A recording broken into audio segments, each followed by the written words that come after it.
پھر ذرا میرے سوالات کے جواب دیتے رہیے۔ آپ اس نوکر کے متعلق کیا کہیں گے جو آقا کی مقرر کی ہوئی ڈیوٹی پر جانے کے بجائے ہر وقت بس اس کے سامنے ہاتھ باندھے کھڑا رہے اور لاکھوں مرتبہ اس کا نام جپتا چلا جائے؟ آقا اس سے کہتا ہے کہ جا کر فلاں فلاں آدمیوں کے حق ادا کر،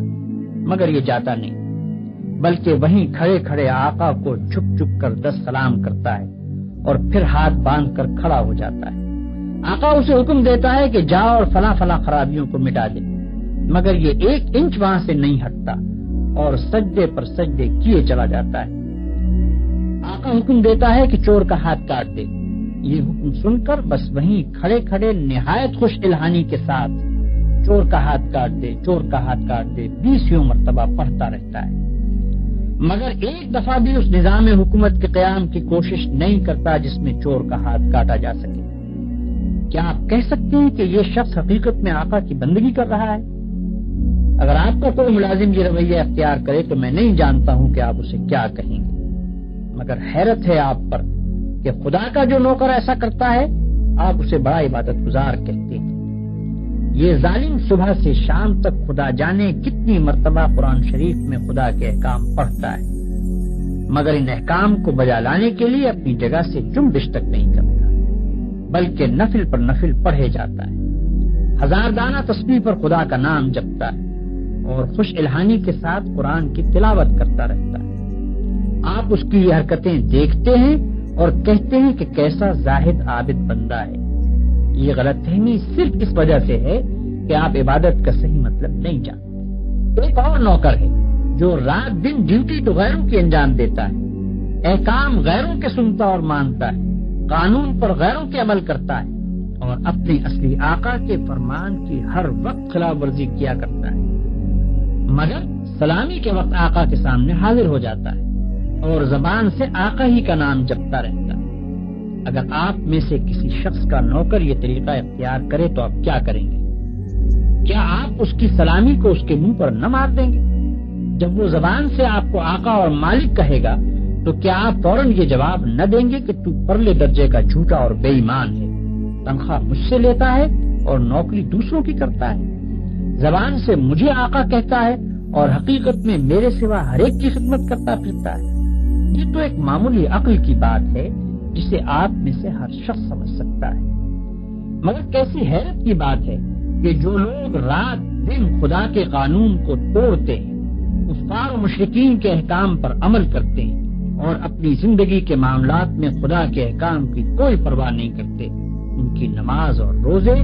اور تسبیح اور تلاوت قرآن اور حج و زکوٰۃ کو آپ خدا کی عبادت سمجھتے ہیں۔ یہ غلط فہمی بھی اسی وجہ سے ہے کہ آپ عبادت کے اصل مطلب سے ناواقف ہیں۔ ایک اور نوکر کی مثال لیجیے۔ آقا نے اپنے نوکروں کے لیے جو وردی مقرر کی ہے، یہ ٹھیک ناپ تول کے ساتھ اس وردی کو پہنتا ہے، بڑے ادب اور تعظیم کے ساتھ آقا کی خدمت میں حاضر ہوتا ہے، ہر حکم کو سن کر اس طرح جھک کر بصر و چشم کہتا ہے کہ گویا اس سے بڑھ کر اطاعت گزار خادم کوئی نہیں۔ سلامی کے وقت سب سے آگے جا کر کھڑا ہوتا ہے اور آقا کا نام جپنے میں تمام نوکروں سے بازی لے جاتا ہے،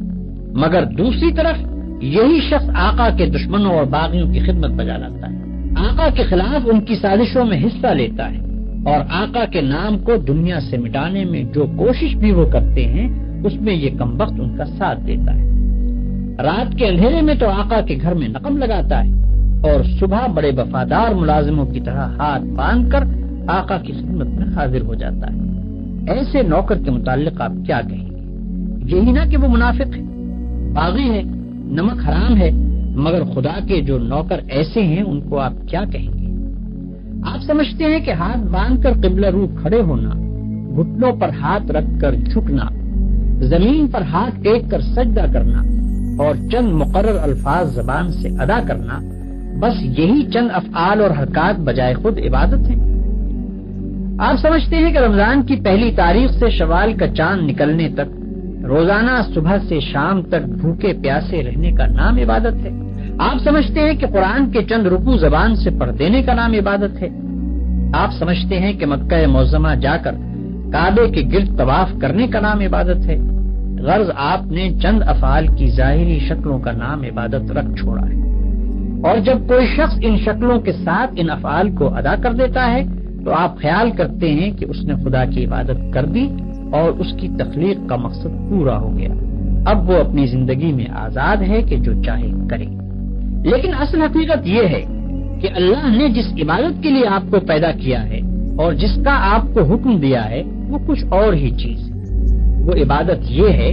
کہ آپ اپنی زندگی میں ہر وقت ہر حال میں خدا کی اطاعت کریں اور ہر اس قانون کی پابندی سے آزاد ہو جائیں جو قانون الہی کے خلاف ہے۔ آپ کی ہر جنبش اس حد کے اندر ہو جو خدا نے آپ کے لیے مقرر کی ہے، آپ کا ہر فعل اس طریقے کے مطابق ہو جو خدا نے بتا دیا ہے۔ اس طرز پر جو زندگی آپ بسر کریں گے وہ پوری کی پوری عبادت ہوگی۔ ایسی زندگی میں آپ کا سونا بھی عبادت ہے اور جاگنا بھی، کھانا بھی عبادت ہے اور پینا بھی، چلنا پھرنا بھی عبادت ہے اور بات کرنا بھی،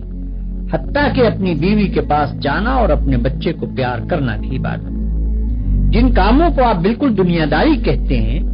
وہ سب دینداری اور عبادت ہیں اگر آپ ان کو انجام دینے میں خدا کی مقرر کی ہوئی حدوں کا لحاظ کریں اور زندگی میں ہر قدم پر یہ دیکھ کر چلیں کہ خدا کے نزدیک جائز کیا ہے اور ناجائز کیا، حلال کیا ہے اور حرام کیا، فرض کیا چیز کی گئی ہے اور منع کس چیز سے کیا گیا ہے، کس چیز سے خدا خوش ہوتا ہے اور کس سے ناراض ہوتا ہے۔ مثلاً آپ روزی کمانے کے لیے نکلتے ہیں، اس کام میں بہت سے مواقع ایسے بھی آتے ہیں جن میں حرام کا مال کافی آسانی کے ساتھ آپ کو مل سکتا ہے۔ اگر آپ نے خدا سے ڈر کر وہ مال نہ لیا اور صرف حلال کی روٹی کما کر لائے تو یہ جتنا وقت آپ نے روٹی کمانے پر صرف کیا یہ سب عبادت تھا، اور یہ روٹی گھر لا کر جو آپ نے خود کھائی اور اپنی بیوی بچوں اور خدا کے مقرر کیے ہوئے دوسرے حقداروں کو کھلائی، اس سب پر آپ اجر و ثواب کے مستحق ہو گئے۔ آپ نے اگر راستہ چلنے میں کوئی پتھر یا کانٹا ہٹا دیا اس خیال سے کہ خدا کے بندوں کو تکلیف نہ ہو تو یہ بھی عبادت ہے۔ آپ نے اگر کسی بیمار کی خدمت کی یا کسی اندھے کو راستہ چلایا یا کسی مصیبت زدہ کی مدد کی تو یہ بھی عبادت ہے۔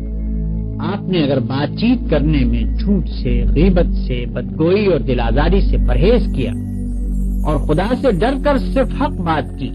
تو جتنا وقت آپ نے بات چیت میں صرف کیا وہ سب عبادت میں صرف ہوا۔ بس خدا کی اصلی عبادت یہ ہے کہ ہوش سنبھالنے کے بعد سے مرتے دم تک آپ خدا کے قانون پر چلیں اور اس کے احکام کے مطابق زندگی بسر کریں۔ اس عبادت کے لیے کوئی وقت مقرر نہیں ہے،